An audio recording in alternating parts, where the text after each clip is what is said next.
came across this Edger on Marketplace and I decided I want to put it on a bike. So first thing I need to do is take off that little Briggs & Stratton motor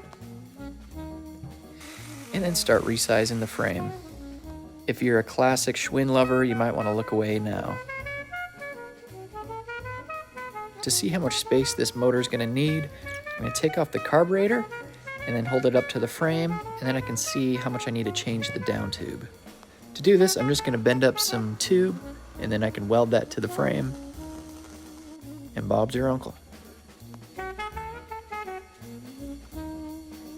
With the frame complete, I can add the engine plate and then slap on the motor, and that's looking pretty sweet.